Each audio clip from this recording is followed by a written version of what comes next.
La danse macabre dans la grange oubliée, la poussière dansait dans l'unique rayon de soleil qui osait pénétrer l'obscurité de la grange. Marc, un touriste avec plus de curiosité que de bon sens, avait ignoré les avertissements des habitants concernant la grange du pendu. Selon la légende, un fermier désespéré s'y était suicidé il y a des décennies, et son ombre, tourmentée, cherchait encore compagnie. Marc, bien sûr, ne croyait pas aux contes de vieilles. Jusqu'à maintenant.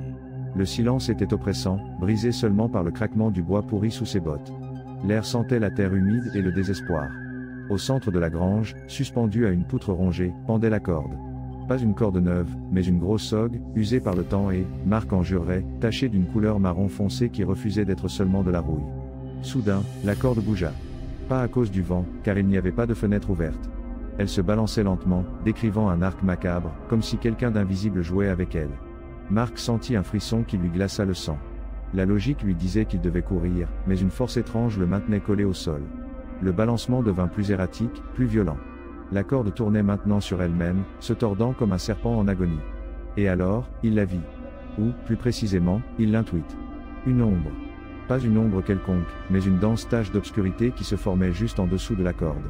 Une ombre avec la forme incontestable d'un corps pendant. Marc essaya de crier, mais sa voix s'était bloquée dans sa gorge.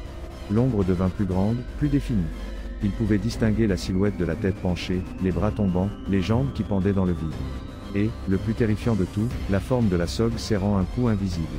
Un murmure rauque emplit l'air, un son guttural qui semblait provenir des profondeurs de la terre. Il est temps de mourir. Marc s'effondra en arrière, trébuchant sur un tas de foin pourri. Il essaya de ramper vers la porte, mais l'ombre se déplaçait plus vite. Elle glissait sur le sol, s'approchant de lui avec une vitesse surnaturelle. La peur s'empara de lui, une peur primaire qui le réduisit à un animal acculé. Il ferma les yeux, attendant l'inévitable.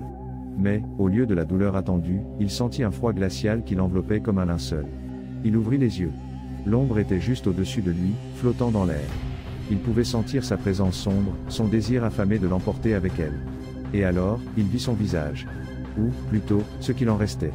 Un visage gonflé, violacé, avec les yeux injectés de sang et la langue pendant grotesquement. Le visage du pendu. La bouche déformée s'ouvrit dans une grimace effroyable. Toi. Tu es le prochain. Soudain, la corde se tendit avec une traction violente. Marc sentit une pression insupportable sur le cou. Il essaya de respirer, mais ses poumons refusèrent d'obéir. Ses mains s'agrippèrent désespérément à sa gorge, essayant de soulager la pression, mais c'était inutile. L'ombre du pendu l'étranglait. Sa vision commença à se brouiller. Il vit la corde tourner devant ses yeux, l'ombre dansant autour de lui, le visage du pendu se moquant de lui. Il sentit sa conscience s'évanouir, sa vie s'échappant comme du sable entre les doigts. Et alors, l'obscurité. Quelques jours plus tard, deux jeunes du village, défiant la légende, entrèrent dans la grange. Ils trouvèrent le corps de Marc étendu sur le sol, avec une expression de terreur gravée sur son visage. Il n'y avait aucun signe de violence, mais son cou était inexplicablement marqué d'une profonde entaille rouge. La corde continuait de pendre à la poutre, se balançant doucement dans le silence de la grange. Et, si l'on regardait attentivement, on pouvait jurer que l'ombre sous la corde était un peu plus dense qu'avant.